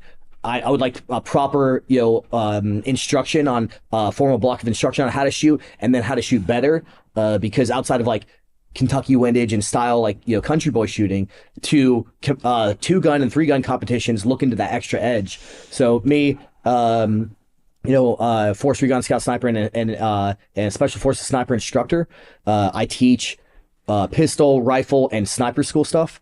And now I do that in the military for 17 years. So could you do the hunter safety course thing with you as well? Do you compass all that? So I teach a 3-day sniper employment course. So my thing is in 3 days I can have you rain steel out to like 800 to 1,000 doing that. Depending on your caliber, preferably 308. Anything past that, easily. So I can teach all that stuff, but then so it's me, Marine Special Operations, to my co-partner who's a Green Beret, and we teach dual hat, like kind of like dual survivor. It's like, hey, Marine Special Operations, Army Special Forces. We teach both of what our experience in combat to what our experiences in the military to teaching these things, and we give you formal blocks of instruction from the instructors, because I'm an instructor at these schoolhouses, and he well, vice versa. And now you're sitting here and you're learning from both. What's the age limit? The legalities. So I think it's 18 and above. I'll have to double check, but it's fun. Do y'all teach kids though, like hunter safety course? We can't give a cert or whatever to that, but we can. I want to do No. Class. The way you can lateral that is that what you teach is the same thing that's on that test. Yep. But they still have to go down. My son's going through it now. Okay. I'm just saying. So the depending on who you ask, 3 wheels or 4 wheels, every gun is always loaded. Yeah. Never put your finger on the trigger unless you're about to engage. Know what your target is and what's behind that son bitch, right? Yeah. Okay. Or with safety rules. Right. Okay. So I that's think how we start the class. Okay, great. That's what I was talking about. People need to know that because we have guns here. Mm-hmm. We're founded on it. Yep. No matter how much you want to do, you're not going to get rid of them. So at least teach. It's kind of like having dangerous animals out here. Yes. At least teach them what they look like. If they tangle up with them, teach them how to handle that. Mm-hmm. And teach them what other people look like when they deal around them. Yeah. There's nothing wrong with that. Matter of fact, that's confidence. Mm-hmm. I mean, when I try and teach people, I was like, hey, why are you showing them that? Because there's a confidence that comes with it. Yeah. My son killed his first buck the other day. And I remember, thank you. It was, for 3 days I made him hunt. So I put him in a ground blind, didn't see anything. I just wanted him to sit there and be quiet. And then the second day we were in a tree, didn't see anything. I just wanted him to sit there and realize. And then the third day we put a spot and stock on. And bro, we sat down and he had his gun up, and I was spotting him. So I had my glass up, and then right when I turned around and looked at him, I was like, trying to give him I reverted back to my military. I thought it was my sniper partner. I kind of lost the fact that it was my 12-year-old. And he goes, Dad, I'm shaking so damn bad I can't. I can't. I was like, well, come off the gun for a second. I was like, take deep breaths, be all right. And then the buck started moving away, and he's like, hey, and he got his gun back up. And in that moment, I had this moment of clarity, and then this whole moment of, this is one of those things that he's going to remember forever. I need to say something cool, and I didn't have anything reserved. Can you believe that happened? I was like, I've been prepping this. I know. I was like, damn it. I was like, okay, what are the rules? Then I was like, all right, take a deep breath, and then. Before I could even get something out, man, he had that safety off and he pulled that trigger and I could hear it. When you can tell when something gets hit. And bro, the first words out of his mouth, he goes, "Drop that son of a bitch." That's what he said. He never cusses in front of me. Yeah. I mean, people probably laugh at that. I laugh too. And then it switched on me again. I was like, oh, you don't have any problem with this. Now I got to teach you how to control that. Yeah. You know what I'm talking about? Like, my sons don't have any problem killing. That's not a thing. Now you got to teach them how to control that. And I remember when he went through all that, and it's so I painted his face up, and did but how far was the shot? Okay, so it started about 250, and then when I made him come off the gun to relax for a second, it moved across the game about 300, right under 300. Oh, wow, nice. Yeah, it was a good pup. What caliber? 248. Okay. Everyone in the family has to use that rifle when they go out for the first time, so they had and my brother was out there with his son, and he had put one down. And check it out. My brother's son, Gunner, he put one down. He comes rolling back in. He had his face painted up. And the minute my son saw that, he goes, "Oh, we're going out." That competition is hitting. Like, it's instinctual. Yeah. Like, I didn't have to teach. There's some things in there you don't have to teach. When someone looks at something, they're like, "Oh yeah, I'm going after that. I'm doing that." It was a great feeling. Did you make him do the blood thing? Yeah, all that. Yeah, okay. Every bit of it. Yeah. Absolutely. That's awesome. You're damn right. They Full blood face. Full blood face. Yeah. Did the blood face? Oh, yeah. Yeah, but everybody's got their own kind of design. That's awesome. It was big time. I remember Noah, once he got his first one. Oh, yeah. It was on Christmas, or it was on Thanksgiving. Day, yeah. in the morning, and he just covered his entire face. Completely, his whole entire, no stripes. You know, the rest of everybody else had these different stripes, and he was kept just like, it on all day, even throughout the coagulates. Throughout the Thanksgiving lunch, and then everything. I think Gunner that night, Morgan was like, "Hey son, about time to hit that shower," and he's like, "Kind of wanted to wear it." Go wear it to bed, Dad. Yeah, to ride a man, you know. Never been more proud of you right now. God, so proud, so freaking proud. It was the best Thanksgiving ever. Yeah. Well, we had a ball. That was a good one. It was, right? Mm-hmm. It was. Like we all the men that come out, we got this paintball. We're putting all this stuff together to do. It's like, like if your family didn't want to show up for a family reunion, give them a reason to. Yeah. So like we got this whole paintball tournament. We got this little turkey trot thing we do. It's like competition. So I won for bragging rights. Yeah, local turkey trot, like within the just a family. Like, yeah, there's a bunch of them. Man, I'm married into some Cajuns, bro. There's a mess of them suckers. They're everywhere. Yeah. I went and lapped him too. Yeah, he does. Well, that's not fair. He's training for a damn race. You know what I mean? Like some of the family, it's when they come out, they've been training for. Everyone's kind of. We got across the board. Athletes, everything, man.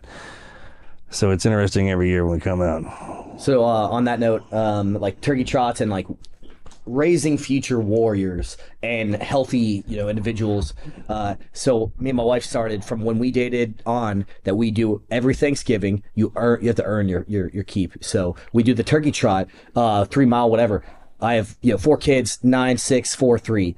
My son Gunner also 4 years old did his first turkey trot. At 3 years old, doing 3 miles, a 3 mile race at 3 years old, and then he did it again last year. All my kids have been doing it every year of their life now. Yep. And now it's instilled. They know every Memorial Day we do Murph together.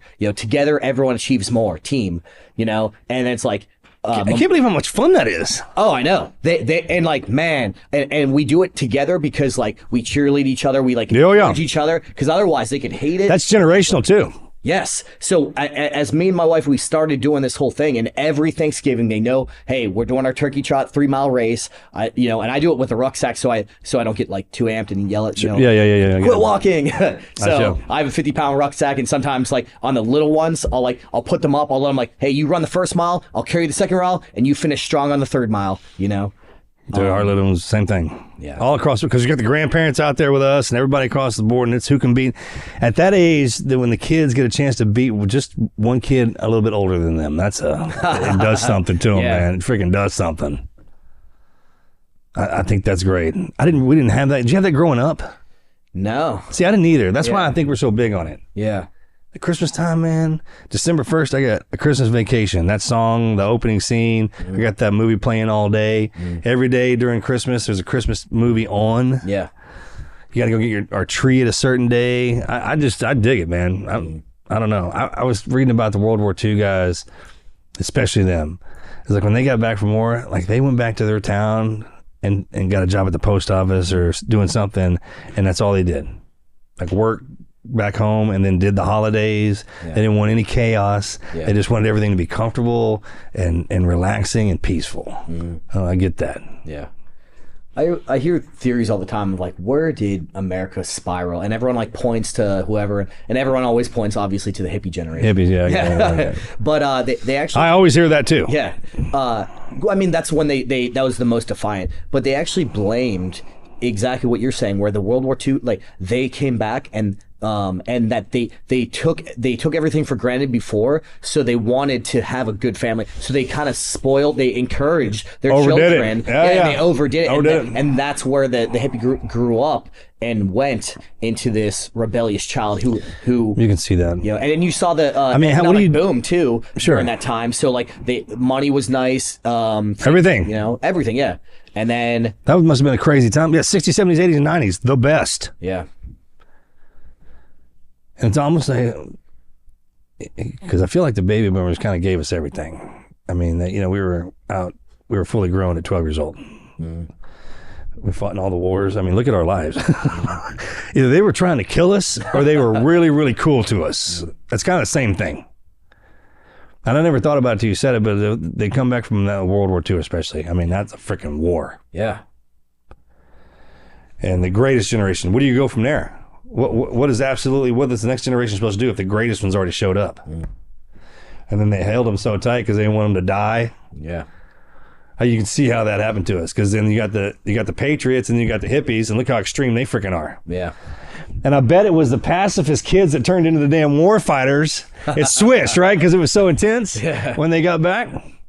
But everybody had to fight too. Even the people at home. They probably had the worst, actually. Shit was crazier back home probably than over there sometimes.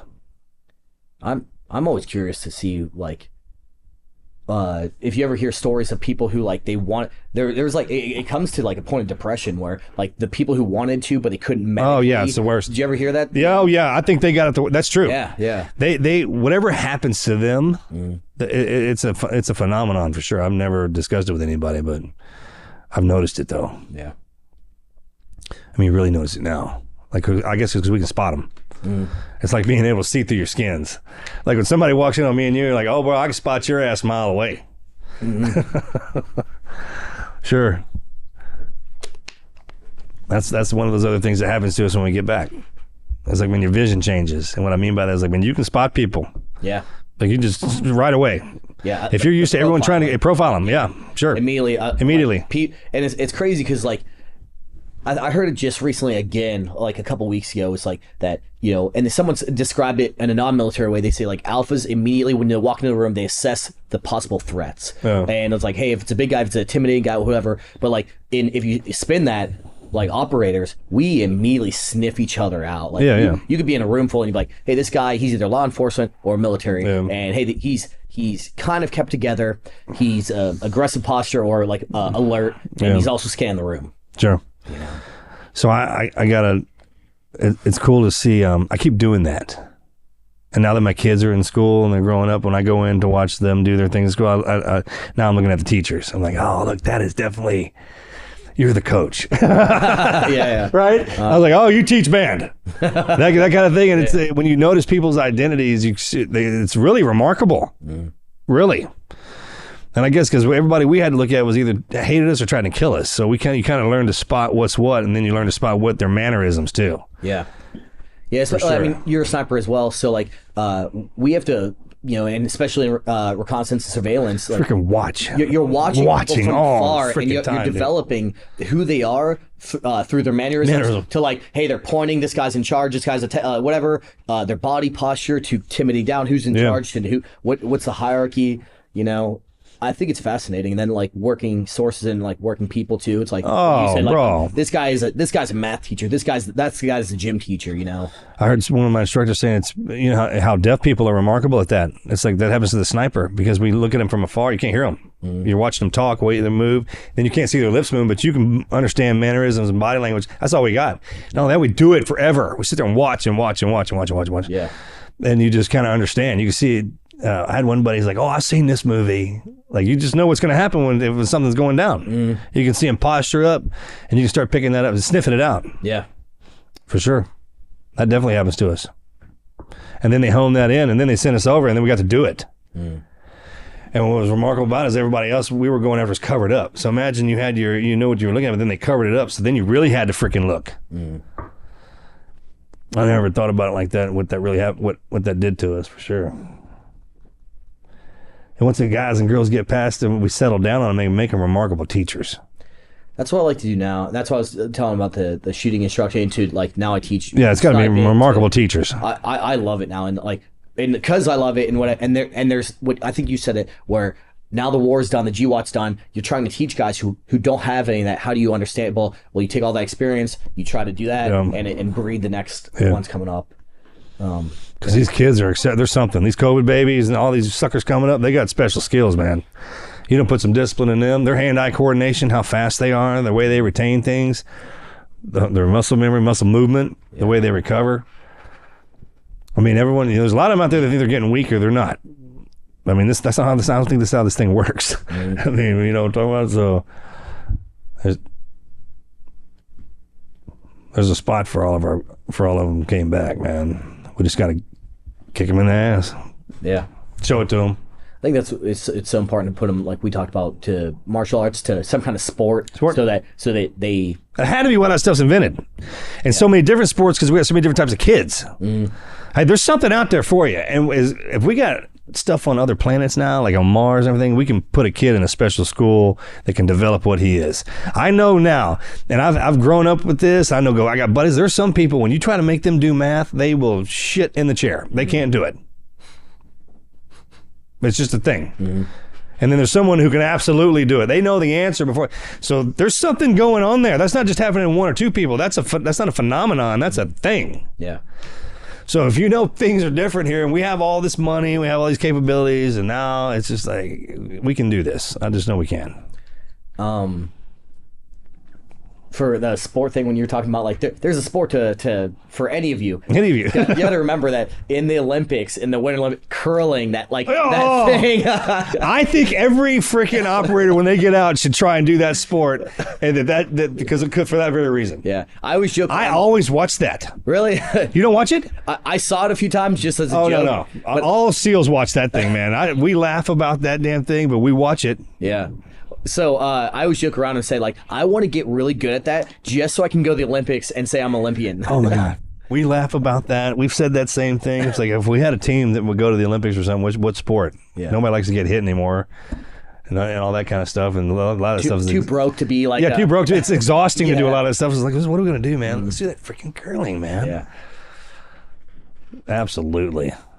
That and bobsledding. That just looks like fun too, man. I'd probably kill myself doing that, but the curling thing. My kid just got into wrestling. They have it at the school now. Yeah, they have it down south now. It's starting to. We have MMA and Jiu Jitsu. Yeah. Excuse me, but wrestling finally got into the school, so I put his ass in there. Yeah, quick. Awesome. My kids just started going into Jiu Jitsu, and I started teaching the coach class at, I think it's right by you guys. It's Carlson Gracie Magnolia. Yeah. So now I just opened up. Yeah. It's John Davis. He's a good friend of mine. Great dude. I work with him. Good dude, right? Yeah. I've heard great things about him. Yeah, really good teacher and like black belt and really great guy. So now I help teach there because I have 4 kids. So he lets my kids go there. So now I teach like my kids from 9, 6, and 4 are all. Don't go dropping your kids off at a daycare anymore. Yeah. This is modern daycare. Modern daycare is a damn jiu-jitsu gym. Take them over there, and if there's just trust us on this, okay? Yeah. Believe us. Have faith. If enough of our guys are talking about this, because it gets everything you want in there. Discipline. Yeah. And with jiu-jitsu, it's setting the base. Yeah. I think that's the best thing you do for a child is setting the base. Discipline, all that, man. Yeah. And trust me, those coaches in there are bad enough. It don't matter what kind of kid you got. The wildest Mustang. You stick his ass in there and it'll straighten him up. Yeah. And then he'll fall in love with it. And then the coaches won't let him come train if he gets out of line. Yeah. Yeah, that's true. And then he's not going to talk smack because you're not going to whip his ass. That is the most beneficial part about that kind of discipline, about the martial science. Yeah. If you're a single mom, if for somehow, some way you can get that kid into one of them things and let them coaches take care of it. That's what they're for. Yeah. That's what we're for. The whole point to grow and to get those belts, and actually the most dangerous thing down here is black belt. Yeah. Because they want to kind of do their, they can go both ways of the force too. Yeah. But the best thing for them is to teach kids. Yeah. And the young ones. And that's what they're for. They're supposed to do that. Matter of fact, all the professional athletes that get all the millions and billions of dollars, when they retire, they need to take their ass back to their town and coach. That'd be awesome. Yeah. I don't know if there's many who do that. I don't know. I don't think there are. But why isn't that a thing? Like, if you were a professional, you need to take your ass straight back to the town and be somebody. Yeah. Yeah. I'm kind of a shitbag. I'm late at that party too, but I'm talking about it. I'm trying to do good. There you go. Aren't we? I'm trying to do good here, man. I know all the rest of the guys are trying. Damn. Yeah. Yeah. I know some people that do that. What? Lance Berkman did. Then Larry Bird. You could even put in Deion Sanders into that category. Okay, so Deion's he's the neon sign for that whole thing. Do what he did. What did he do? He would be college coach now. Oh, wow. Nice. He's a great dude, man. That guy freaking guy's all time. I mean, he goes back and gives on him. God created him for a reason. Yeah. Man, he'll trap you. That freaking he shines bright. I don't even know him. Yeah. I don't even know that dude. I don't owe him anything, man, but I'll tell you what, the way he does, his style, I freaking dig it, and the way he takes care of them kids. For sure. He catches your eye, that's for sure. I think we should all do that. All of us that were successful and kind of forged ahead, go back and do that. I think we owe it to society also, like, and that, like, why would you not give your gifts and, like, to the next generation, set them up for success? Let me tell you something about the greatest basketball coach in America right now is at my kid's school. My kid has he was a Harlem Globetrotter and played for Coach Melvin. I was like, literally, when I found that, I was like, my kid better be the best basketball player on earth, right? I mean, with a Harlem Globetrotter coach, great dude. And it's funny, I just think that should be a thing, man. I think more people would attend the games if you knew that, if those people were in there. Yeah. I don't know. Wishful thinking, I guess. Well, man, thanks for doing this. If you need any help, if we can promote something for you, how people follow you, if you need to put something out. Yeah, I'll do a link to the Polaris Group, because we try to do security contracts for executive protections, to teaching people how to shoot, rifle, pistol, and then, like I said, I run a 3-day sniper program.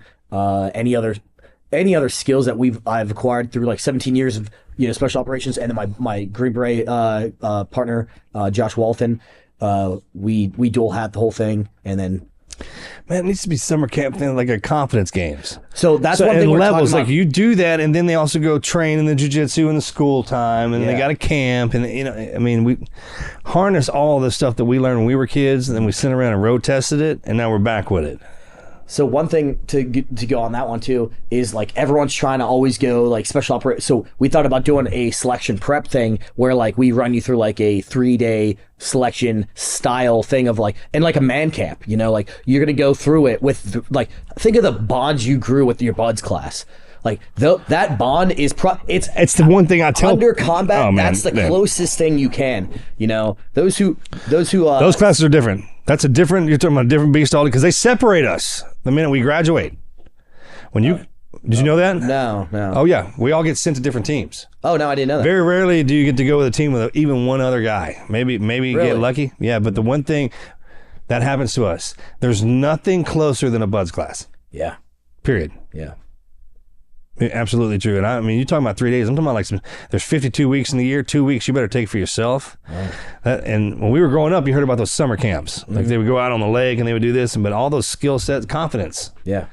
I mean, the motorcycles and all those rope climbs and all the fun stuff that we grew up doing, that taught us confidence. That's why our parents put it on it. Yeah.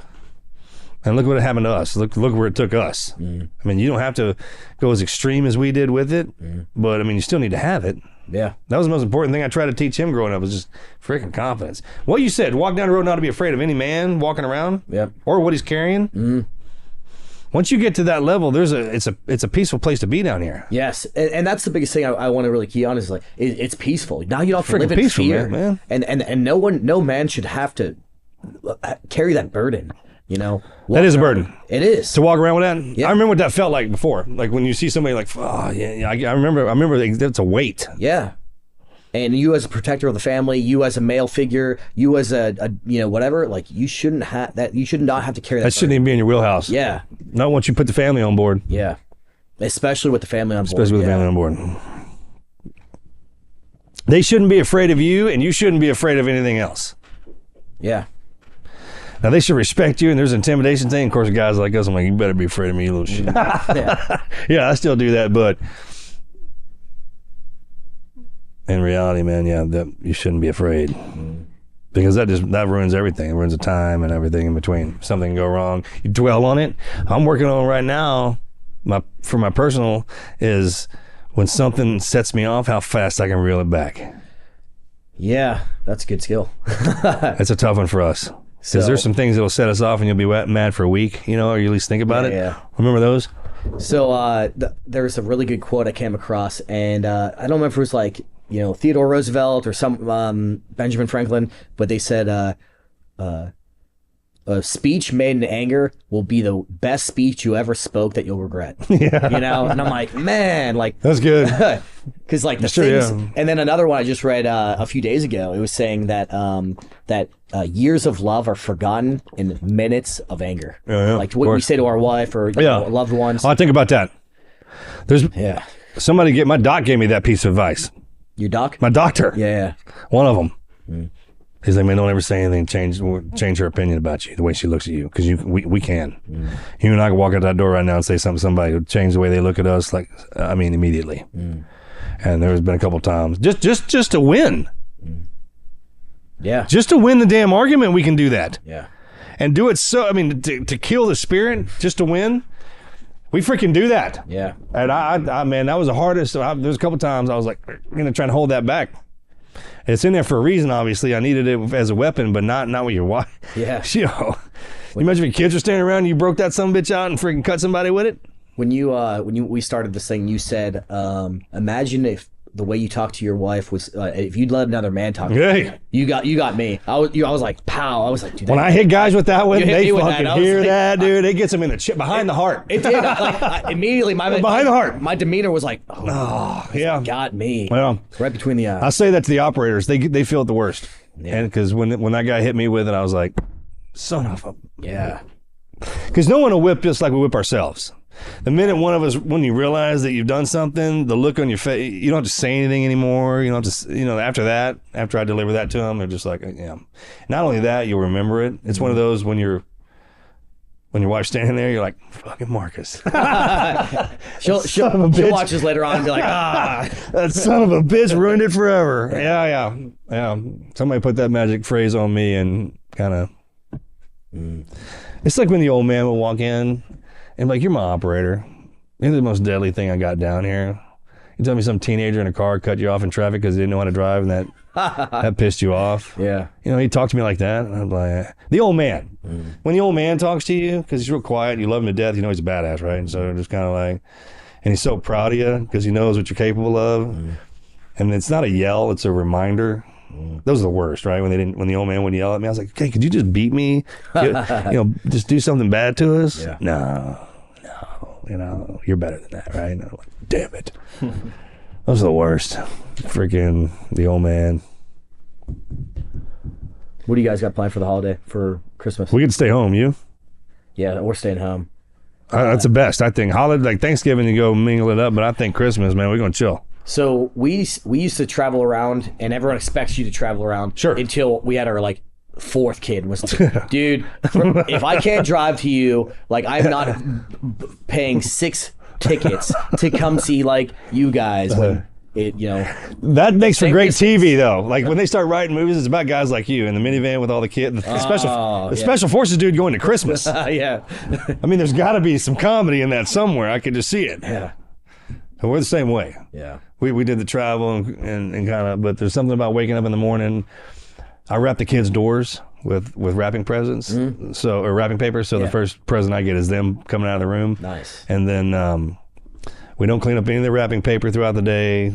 There's a certain meal we kind of make sure all the traditions set in. A Christmas Story. Yep. Marathon. I like to play it 24/7. Marathon. Doesn't come off the TV. Did you? When was the first time you sat and watched A Christmas Story all the way through? That's a great story.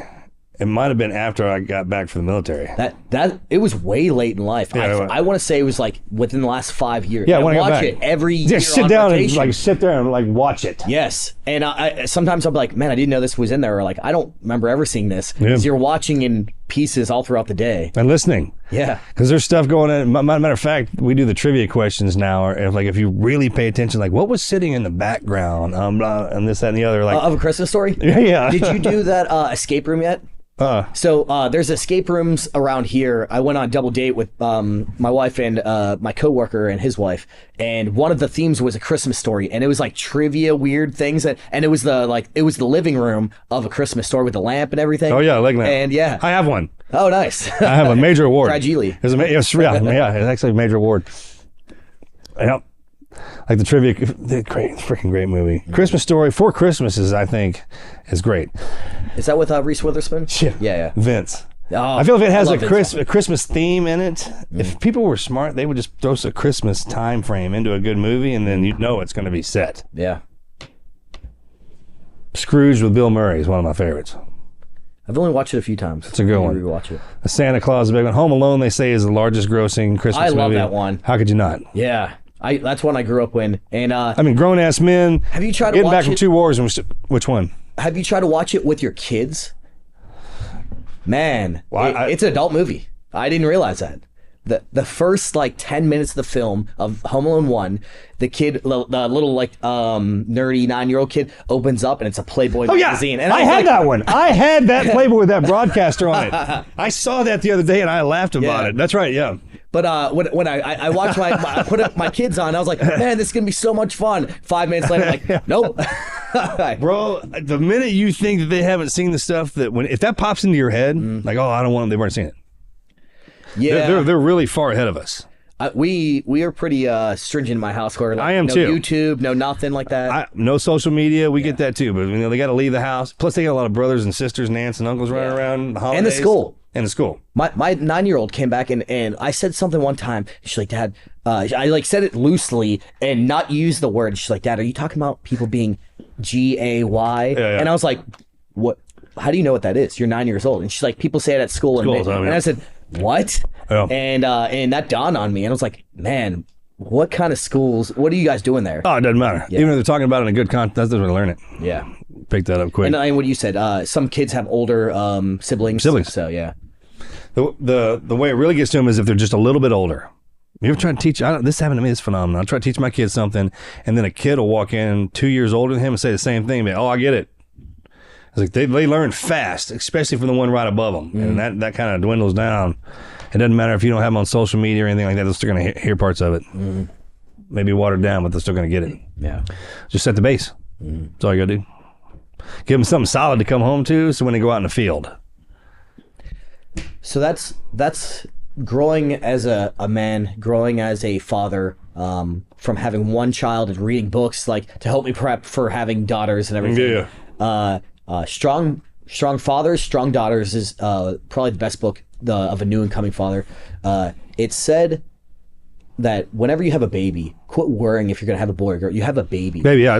You know, I did that. And what you said about having a strong foundation in the household, if you lead them in a great way, when it comes time for them to leave the house and make those decisions, you already knew, like you gave them such a good foundation. Sure, they got to do something. They're going to act a certain way. Which way did you put in there? Yeah. We all do that. We all react off something we've seen, especially if it's cool. You see something, team guys are the worst about that, or the best about it. You see something cool, I'm gonna steal that from you. I'm gonna use that. Do you mind? So I think about that all the time. I mean, they're gonna act some way. I don't care how old you are. If you, for the first time, you get into a situation, you'll react like a child. Yeah. I think that's one of the things about when they put us through selection. They just throw everything at us just to see what we'll do. Like, put that sucker in as much chaos as you possibly can to see what he acts like. Most of us just gotta. Going back to the selection, do you remember, because Force Recon and SEAL Buds, it's all the same in the pool. Like, do you remember, like they would call it the beehive when they like have everyone swarm together, like, and you're swimming like this, and you're hitting the bottom. They're throwing bricks, they're throwing the chairs in there. You're talking about watching people freak out. Could you like? I'm trying to remember like I don't remember in the moment. I just remember out of body watching just myself like trying to survive every day. And then drown proofing. You couldn't help it because you get, when your legs are tied, and then people's fins would get in there. They didn't mean to, but they'd push you because you had that mask and you couldn't scream. Yeah. And then they would get caught in your pants or your shirt or whatever and just keep down. Yeah. That was, it was brutal. Some of that stuff was freaking, it was just a survival. Yes. A lot of that stuff's just survive. Let's get through it. It's controlled chaos and brutal. Like, if you, like, that's why I say, like, out of body experience, if you were to watch it, it's like salmon jumping on each other. And just like that. Yeah. And just pure just chaos. like that. Everyone, like, there's no whites in your eyes. It's just pupils and just survival mode. Yeah. You want to see some faces that you've never seen before. Like my buddy and I, he's like, man, I saw you. You look like you were dying. I was like, what'd that look like? He was like, it was funny. I was like, well, shit, your ass look funny too, man. One of my buds in my selection class, he was like, and through recon school, he's like, sometimes I'll look over there and watch you, and it's like you're trying to get extra buoyance through your cheeks, like, right, yeah. like this. Yeah. And I'm like, guy's face is like, hey, what the hell are you doing? Hey, maybe that's extra buoyance. Right? Do you do anything? Yeah. Anything. Yeah. When you throw them tanks on there, man, you're trying to stay afloat. That thing almost killed me. The they had to come get me twice. Yeah, tank tread. Mm-hmm. I kicked our asses. I tried to bleed my tanks down. I tried to do all that, and they got pissed and made us do the double cinch up, and we had them high on the shoulder. Yeah, I didn't do well. They kicked my ass. I mean, when I say I didn't do well, it means I didn't look cool doing it. Yeah. You know what I mean? Yeah. That kind of thing. It was survival. Yeah. Just doing all kinds of stupid shit. That's it, man. I love it. It's like looking back at it, it's so funny. It's so like So great. And it's just the best. It's so crappy of like I always try to explain to people, it's like, man, pre-dive and like selection or whatever in the pool, it's like holding you down and drowning you and suffocating you and then getting you brought back to the light and then like Can you believe that? We did that? Can you believe we did that? I look back at that sometimes like I don't know how we did. I wouldn't do that now. Sometimes I tell people and like I feel like it doesn't truly resonate. And now the great thing is now I run it. So, yeah, no, I get well, most of our guys are running the show now. That's the best part about it. I can't believe we're growing up. But I'm not as sinister as that. Where like so you have the two instructors, one who does it because like it's a power thing, or like I try to do it because I don't want to haze you. That like the training level, the standard is going to be hard itself. We got guys that talk about that all the time. Yeah. The training in itself is going to kick your ass, Yeah. and then you got the instructors to throw the added benefits. Yes, yeah. We got them. So some guys hate that. Some guys swear by it, say you need it. Yeah, I think that argument will be around forever. Yeah. I remember when I was going through pre-dive, I had to earn my spot to combat dive school. So ours is in the pipeline now, but at the time It is now. Yeah, it is now. It wasn't then. None of it was. I Right? had to do 3 deployments and before you even thought about it. and into dive school, 5 deployments to get to free fall. Shit, you didn't even think about asking for free fall unless you'd have way more than that. We're the same way. Now it's all that's in there, but and then you get the other perspective where guys, my peers were like, I can't believe. I'm like, no, good. They come to the team already insert complete, and now all I have to do is go. You're going to sniper. You're going to breacher. You're going to XYZ. And what now that you can get to the mission with the team? Yeah. What can you bring to the team? yeah, you know the difference is they're badasses, and then there's a difference between a badass and a certified badass. You get to that team and then they send us over. That's when you get your certs. yeah. You're a badass when you show up. I mean, yeah, they got every qual. Yeah. Jump, dive, everything. I mean, that's one thing that did happen to us. They streamlined that damn thing quick. Yeah. But when they get in there, then you got to get that cert. Yeah. Dive school, man. That was so pre-dive. I was the only one to graduate, and like what you're talking about, the instructors, we had a instructor who was just wreaking havoc just because he had this power thing. It was like 22-pound tanks, 22-pound weight vest, and then the sand tanks. Yeah. And so they built it up. It was like 8 pounds, okay, everyone's doing it for like 2 minutes, whatever. Then it goes like 10 pounds, 12 pounds. Well, now people are starting to fall out, and they're pushing you until there was like me and one other guy, and there's like until you actually drown. Like how much weight can you go? Or you can bring it back. Oh my god! Once you know that, yeah, like our medics are great. Like they know how to kill you. Yeah. And what I mean by that is they'll take you all the way to the damn. Yeah, man, they'll take you all the way to the edge. Yeah. He's still good. God didn't bring him back. Yep. Yeah. So and then they'll tell all the fakers, because the guys who know that they'll say like, oh, I gave it all I got. Then you go to, it's like, get your ass back in the pool. Yeah. Like kick your ass right back in there. It's like that sort of scene. They sure from, do know that. Christmas Story. Ho ho. Yeah. Get your face right back in the pool. Get your ass back down in there, man. Yeah. That's good stuff, brother. Friggin' Merry Christmas, man. Yeah, I guess it's up on us. Thanks again for coming out here and doing this. Well, I appreciate it. Yeah. You bet. Thanks everybody for listening to today's episode. We really appreciate your time. And don't forget to go check out our Instagram and any socials at team_neverquit to stay up to date with everything we've got going on. Thanks again, guys, and we'll see you next week. This is the Team Never Quit podcast. So buckle up, Buttercup.